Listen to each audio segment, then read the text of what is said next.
정말 놀라운 사실을 발견했습니다. 한국은 왜 폴란드에게 차관을 탕감해 주었을까요? 그 은혜로 최근 폴란드는 한국 무기를 대량으로 주문하는 걸까요? 지금부터 한국과 폴란드에게 무슨 일이 있었는지 사연 시작하겠습니다. 그해 세 번째 겨울이 다가오고 있었습니다. 안녕하세요. 저는 바르샤바의 국제문제 전문 저널리스트 쿠미호로입니다. 동유럽의 민주화 과정을 취재하고 있었어요. 폴란드인들은 언제나 겨울을 두려워했지만 1991년의 그 겨울은 더 특별했습니다. 소련이 붕괴되고 폴란드는 새로운 미래를 향해 나아가고 있었으니까요. 그날도 평소처럼 저는 국가 아카이브에서 시간을 보내고 있었습니다. 동유럽의 민주화와 국제사회의 역할이라는 특집 기사를 준비하고 있었죠. 자료를 찾던 중 한 서류철이 제 눈에 들어왔어요. 대한민국 외교부 1991년 차관 협정 관련 문건. 호기심에 파일을 열어보니 놀라운 사실이 적혀 있었습니다. 폴란드가 겪던 혹독한 경제적 어려움 속에서 저 멀리 아시아의 한 나라가 도움의 손길을 내밀었던 거예요. 그것도 아무런 조건 없이 말이죠. 폴란드 정부에 제공된 차관 전액 탕감 승인. 저는 제 눈을 의심했습니다. 그 당시 한국도 아직 완전한 선진국이 아니었는데 왜 이런 결정을 했을까요? 문서에는 양국 간 미래지향적 협력관계 구축을 위한 탕감이라고만 적혀 있었습니다. 그날 밤 저는 잠을 이루지 못했어요. 문서를 자세히 분석해보니 한국이 폴란드에 약 400만 달러의 차관을 제공하고 이를 완전히 탕감해준 사실이 명확했습니다. 더 놀라운 것은 이 일이 일어난 시기였어요. 당시 폴란드는 공산권 국가였고 한국은 자본주의 국가였으니까요. 냉전 시대에 이런 경제 협력은 정말 드문 일이었습니다. 다음 날 아침 신문사의 동료 마르친에게 이 이야기를 했습니다. 한국이 어려울 때 폴란드 차관을 탕감해줬다고? 약 400만 달러라니 정말 믿기 어려운 일이네. 마르친은 의심스러운 눈길로 말했습니다. 확실해? 우린 항상 채무국이었잖아. 독일에, 러시아에, 미국에. 우리가 언제 그런 혜택을 받았지? 내가 직접 문서를 봤어. 1991년 외교부 문서야. 한국은 우리가 공산주의에서 벗어나 민주화되는 과정을 지지했던 거야. 근데 왜 이 사실이 조용히 묻혀 있었는지 이해가 안 돼. 이것은 중요한 취재거리였습니다. 저는 더 깊이 파고들기로 했습니다. 외교부 기록 보관소 조사. 이 미스터리를 파헤치기 위해 저는 폴란드 외교부 기록 보관소를 방문했습니다. 생각보다 쉽게 출입 허가를 받았지만 자료를 찾는 것은 쉽지 않았어요. 몇 시간 동안 서류철을 뒤적이다가 마침내 중요한 문서를 발견했습니다. 1989년 11월 1일 폴란드와 한국이 체결한 수교합의 의정서와 함께 경제협력 관련 문서들이었어요. 당시 최호중 외무부 장관과 마이프스키 폴란드 외무차관이 대한민국 정부와 폴란드 인민공화국 정부 간의 수교합의 의정서에 정식으로 서명했고 양국 정부는 무역협정과 투자보장협정, 그리고 경제협력협의 의사록 등에도 조인했습니다. 더 중요한 것은 문서 내용이었습니다. 우리 정부는 폴란드와의 수교 협상 과정에서 앞으로 5년 동안 4억 5천만 달러의 상업차관을 제공하기로 약속했는데 수출입은행에서 4억 달러, 대외협력기금에서 5천만 달러가 경제개발사업 자금으로 폴란드에 지원되었습니다. 그리고 이 차관이 나중에 탕감되었다는 내용이 1991년 문서에 담겨 있었어요. 왜 이 사실이 널리 알려지지 않았을까? 저는 계속해서 의문을 품었습니다. 기록 보관소 사서인 카타지나 보이치크가 제게 다가왔습니다. 흥미로운 것을 찾으셨나요? 네, 정말 놀라운 사실을 발견했어요. 한국이 우리나라에 차관을 제공하고 나중에 그걸 탕감해줬다는 내용이에요. 이런 일이 있었는지 아셨나요? 카타지나는 고개를 저었습니다. 그런 이야기는 들어본 적 없어요. 하지만 당시에는 많은 일들이 공개되지 않았죠. 더 많은 정보를 얻기 위해 저는 당시 폴란드 경제부 장관이었던 토마시 비톨드 씨를 찾아갔습니다. 80대의 노인이 된 그는 바르샤바 교회의 작은 집에서 조용히 지내고 있었습니다. 비톨드님, 1991년 한국이 폴란드에 제공한 차관에 대해 기억하시나요? 노인의 눈이 반짝였습니다. 물론이지요. 그 당시 우리는 정말 어려운 시기였어요. 소련이 무너지고 우리는 경제적으로 큰 위기에 처해 있었지요. 비톨드 씨는 차를 마시며 계속 이야기했습니다. 한국은 다른 나라들과 달랐어요. 서방 국가들은 항상 정치적 조건을 달았죠. 이렇게 개혁하라, 저렇게 바꿔라. 하지만 한국은 그런 것 없이 차관을 제공했어요. 그들도 어려웠을 텐데 말이죠. 그런데 왜 한국이 그런 결정을 내렸다고 생각하세요? 제가 물었습니다. 그들은 우리의 상황을 이해했어요. 한국도 전쟁을 겪었고, 독재를 겪었고, 민주화 과정을 거쳤으니까요. 우리가 경제 위기에 처했을 때도 한국은 상환을 요구하지 않았어요. 그냥 괜찮다고 했죠. 이런 친구가 어디 있겠습니까? 그의 눈에는 감사의 마음이 담겨 있었습니다. 비톨드 씨와의 인터뷰 후, 저는 이 미스터리의 진실을 찾기 위해 한국을 직접 방문하기로 결심했습니다. 신문사에 취재 계획서를 제출했고, 2달 후 서울행 비행기에 올랐습니다. 비행기 안에서 저는 지금까지 알아낸 내용을 정리했어요. 한국의 조용한 선의가 단순한 외교적 제스처가 아닌 깊은 철학이나 가치관에서 비롯된 것이란 생각이 들었습니다. 물질적 원조를 넘어선 무언가가 있었고, 저는 그것을 찾아내고 싶었어요. 차관 탕감의 진짜 이유는 무엇일까? 비행기 창문 너머로 구름을 바라보며 생각했습니다. 서울에 도착한 첫날, 저는 한국의 놀라운 모습에 압도되었습니다. 폴란드 언론인으로서 전쟁의 폐허에서 원조를 받던 나라가 이렇게 발전했다는 사실이 믿기지 않았어요. 입국장에서부터 시작된 첨단 기술의 향연은 마치 미래 도시에 온 것 같은 느낌을 주었습니다. 택시 안에서 보는 서울의 밤은 화려했습니다. 높은 빌딩들이 빛으로 가득했고 도로는 깨끗했으며 사람들은 분주히 움직이고 있었죠. 차 안의 내비게이션은 인공지능으로 최적의 경로를 찾아내고 있었습니다. 한국이 AI 강국이라고 들었는데 정말인가요? 제가 번역기로 물었습니다. 물론이죠. 우리나라는 세계에서 AI 기술력이 6위 정도로 평가받고 있어요.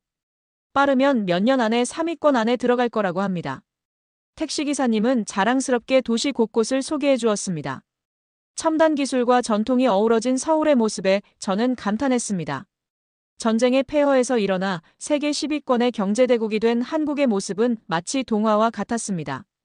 외교부를 방문하기 전에 먼저 한국에 대해 더 알고 싶었습니다. 한국어도 서툴렀기 때문에 통역이 필요했죠. 신문사에서 소개받은 대학원에서 폴란드어를 전공한 김도윤은 제 취재에 딱 맞는 사람이었습니다. 그는 제 기사의 주제를 듣고 눈을 반짝였어요. 한국과 폴란드의 경제 협력이라고요? 제가 바로 그 주제로 석사 논문을 쓰고 있어요. 교수님께서 우연히 그 자료를 발견하셨다니 정말 운이 좋으시네요. 도윤은 열정적으로 제 취재를 도와주었습니다. 그의 도움으로 저는 서울 곳곳을 돌아다니며 자료를 모을 수 있었죠. 폴란드에서 미리 연락해둔 김정호 전 아시아 국장과의 약속을 위해 서울 북촌의 한 전통 찻집으로 향했습니다. 81세의 고령에도 불구하고 그는 선명한 기억력과 예리한 통찰력을 가지고 있었습니다. 폴란드와의 외교 관계가 실제로 1989년에 수립되었지만 우리 한국은 그 이전부터 공산권 국가들과의 관계 개선에 노력했습니다. 소련과의 관계 개선이 주목을 받았지만 폴란드는 우리에게 특별했어요. 김 전 국장님은 잠시 생각에 잠기더니 말을 이어갔습니다. 우리가 폴란드에 제공한 경제 협력은 단순한 외교 전략이 아니었습니다. 한국은 6.25 전쟁 이후 원조를 받아 경제를 일으킨 나라입니다. 지난 50년간 약 600억 달러의 원조를 받았죠. 그리고 세계 최초로 원조를 받던 나라에서 원조를 주는 나라로 변모했습니다. 우리는 그 경험을 다른 나라와 나누고 싶었습니다. 다음 날, 저는 도윤과 한국 외교부를 방문했습니다. 당시 차관 탕감 결정에 관여했던 분들은 대부분 은퇴했거나 다른 곳으로 옮겨갔지만 외교사료관에서 관련 문서들을 찾을 수 있었습니다. 정민수 외교사료관 직원이 저를 도와주었습니다. 여기 1989년 11월 폴란드 관련 서류들이 있습니다. 당시 한국은 북방정책을 펼치면서 동유럽 국가들과 관계를 정상화하려 했어요.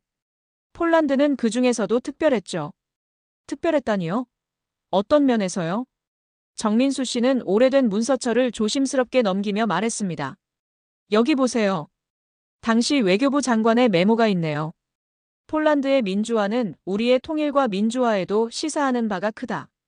이들의 경험은 언젠가 우리의 길이 될 수도 있다. 이 말을 듣고 저는 마침내 이해했습니다. 한국은 폴란드의 민주화 과정에서 자신들의 미래를 보았던 거예요. 그리고 그 여정을 돕고 싶었던 것이었죠. 이것은 단순한 외교적 제스처가 아니었군요. 도윤이 말했습니다. 정민수 씨는 고개를 끄덕였습니다. 맞아요. 우리 한국인들에게는 정이라는 것이 있어요. 서로 어려울 때 돕는 마음이죠. 폴란드가 민주화의 어려운 시기를 겪을 때 우리는 그저 도움의 손길을 내밀고 싶었던 겁니다. 저는 이해할 수 없었습니다. 돕는 건 가족이나 친구 아닐까? 외교에 있어서 인도주의적 손길이 필요하다고.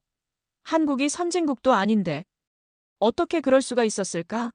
저는 계속 의문이 쌓여갔습니다. 다음 날 도윤은 더 많은 이야기를 듣기 위해 한국국제협력단을 방문하자고 했습니다. 이곳은 개발도상국을 지원하는 한국의 대표적인 기관이었습니다.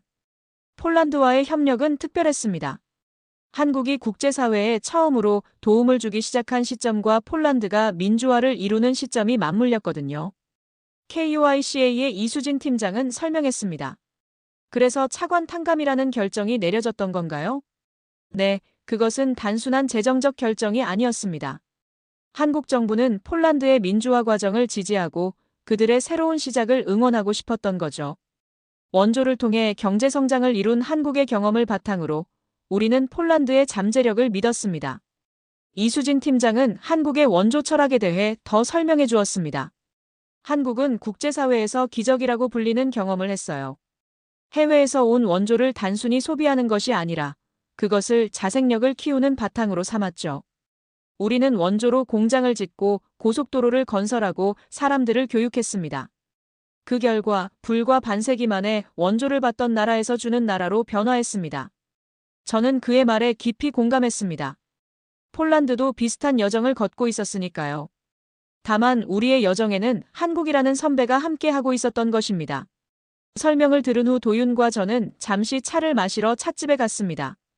한국은 미래 도시 같은데 골목 사이마다 전통의 모습이 있었어요. 또 도시 곳곳에 잘 갖추어진 산책로가 너무 많아서 이색적이었습니다. 고층 빌딩 숲과 나무가 있는 숲이 공존하는 도시. 공항철도를 달릴 때는 산이 많이 보였지만 도심 한복판에 있으니 그 많던 산들이 보이질 않더군요. 도심 한가운데 산책로가 있는 카페는 왠지 한국이 편안하다는 느낌이 들었습니다. 그때 카페에서 아주 신기한 장면을 봤어요. 도윤과 자료를 검색하는 동안 근처 테이블에 손님이 갑자기 가방과 노트북을 놔두고 어딘가 나가는 거였어요. 그 카페는 칸막이가 없는 꽤 큰 장소였거든요. 사람들도 제법 있었고요. 아무도 그 노트북이나 가방을 가져가지 않았어요. 몇 분 후 그 자리 주인은 돌아와 아무렇지도 않게 노트북을 이용했어요. 저는 순간 너무 신기했어요.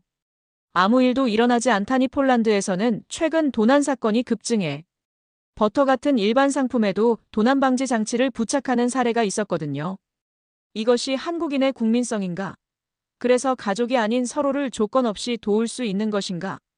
그 카페에 아무도 어느 누구도 비어있는 자리에 빈 가방, 노트북, 핸드폰에 관심이 없었어요. 오로지 묵묵히 자기 일만 열심히 하고 있었고 어려운 일이 닥치면 한국인들은 갑자기 벌떼같이 나타나 도와주는 모습을 목격할 수 있었어요. 이 얘기를 했더니 도윤은 웃으며 말했습니다.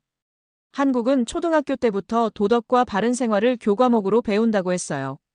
그래서 도덕성이 다른 나라보다 좋은 것 같다고 겸손하게 말했어요. 그날 밤 저는 한강변을 걸으며 이 도시의 변화에 대해 생각했습니다. 불과 70년 전 이 도시는 전쟁으로 폐허가 되었습니다. 그러나 지금은 세계 최고 수준의 첨단 도시로 변모했죠. 그 변화의 중심에는 도덕성과 기술과 혁신이 있었습니다. 한강변에 산책하고 운동하는 시민들은 너무나 여유로워 보였습니다. 술을 먹어도 아무도 위협적이지 않았죠. 저는 깊은 감동을 받았습니다. 서울에서의 마지막 날, 저는 한국의 대표적인 기업인 삼성전자의 AI 연구센터도 방문했습니다. 글로벌 기업으로 성장한 삼성은 이제 세계 AI 발전을 이끄는 선두주자 중 하나가 되었습니다. 우리는 AI를 통해 더 나은 세상을 만들고자 합니다. 한국의 기술력은 이제 세계 6위 수준이지만 곧 3위권으로 도약할 것입니다. 연구센터의 책임자는 자신감 있게 말했습니다. 그의 말처럼 한국은 AI 기술력과 첨단 산업에서 눈부신 성장을 이루고 있었습니다. 한때 원조를 받던 나라가 이제는 세계 경제와 기술을 이끄는 주역이 된 것입니다. 한국에서의 경험은 저에게 많은 것을 생각하게 했습니다. 원조를 받던 나라에서 원조를 주는 나라로 발전한 세계 유일의 사례가 바로 한국이었습니다. 지금까지 남의 나라 원조를 받다가 잘 살게 돼서 원조를 되갚는 나라는 한국이 유일하다는 사실이 놀라웠습니다. 마지막으로 저는 그 차관 결정과 직접 관련이 있던 사람을 만나러 갔습니다. 현재 88세의 노신사 이병권 전 외교부 경제협력과장은 1991년 당시 폴란드와의 협력 프로젝트를 담당했던 인물이었습니다. 우리가 폴란드에 제공한 차관이 단순한 돈의 문제가 아니었습니다. 이 전 과장은 떨리는 손으로 차를 들며 말했습니다. 당시 한국은 국제사회에서 위상을 높이고 있었지만 아직 완전한 선진국은 아니었어요. 그럼에도 우리가 이런 결정을 내린 이유는 단 하나, 우리 자신의 경험 때문이었죠. 그는 잠시 생각에 잠기더니 말을 이었습니다. 전쟁으로 모든 것을 잃었던 한국이 원조를 받아 발전할 수 있었던 것처럼 공산주의에서 벗어나 새로운 길을 찾던 폴란드에게도 같은 기회를 주고 싶었습니다. 우리의 철학은 정에 기반해 있어요. 어려울 때 도움을 받았다면 그 도움을 다른 이에게 베푸는 것이 우리의 방식입니다. 이 전 과장의 말은 제 마음을 울렸습니다. 이것이 바로 한국과 폴란드가 공유하는 가치였습니다. 어려움을 겪으면서도 결코 포기하지 않는 정신, 그리고 서로 돕는 연대의식. 한국 방문을 마치며 저는 이제 진정으로 이해했습니다.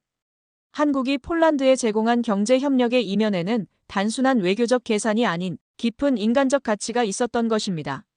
원조를 받아 발전한 경험을 가진 한국은 그 경험과 지혜를 나누고자 했고 그 첫 번째 대상이 바로 폴란드였습니다. 폴란드로 돌아오는 비행기 안에서 저는 취재 내용을 정리하며 깊은 생각에 잠겼습니다. 한국에서의 경험은 저에게 단순한 기사 취재 이상의 의미를 주었습니다. 한국의 차관 탕감은 단순한 외교적 제스처가 아니었습니다. 그것은 자신들이 받은 도움을 다른 이들에게 베푸는 한국의 정철학이 담긴 결정이었죠. 어떤 정부 공보나 큰 선전 없이 한국은 조용히 인류애를 실천했던 것입니다. 제가 만난 김 전 외교부 국장, 한국국제협력단의 이수진 팀장, 그리고 이병권 전 외교부 경제협력과장까지 그들 모두의 이야기에는 공통점이 있었습니다. 그것은 바로 우리가 받았으니 우리도 줍니다라는 단순하지만 강력한 메시지였습니다. 전 세계 유일하게 원조를 받던 나라에서 원조를 주는 나라로 변모한 한국의 이야기는 폴란드에게 그리고 모든 이에게 큰 영감을 줄 수 있을 것입니다. 제 조국 폴란드는 한국이 보여준 길을 따라 언젠가는 다른 나라들에게 희망을 전하는 나라가 될 수 있을 것입니다. 바르샤바의 제 사무실에 돌아와 저는 마침내 기사의 제목을 정했습니다. 조용한 선의의 희망국과 폴란드의 숨겨진 우정 이야기. 이 기사가 우리 모두에게 국경을 넘어선 연대와 인류애의 가치를 상기시키길 바랍니다. 또한 폴란드와 한국 두 나라의 특별한 관계가 앞으로도 더욱 깊어지길 희망합니다. 감사합니다, 한국. 당신들은 우리의 진정한 친구입니다. 시청자 여러분, 오늘의 사연 잘 들으셨나요? 도움을 받았으니 우리도 도움을 줍니다.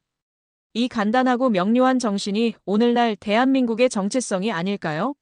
어쩌면 이 당연한 것도 이루어지지 않는 현실을 볼 때 가슴이 아파옵니다.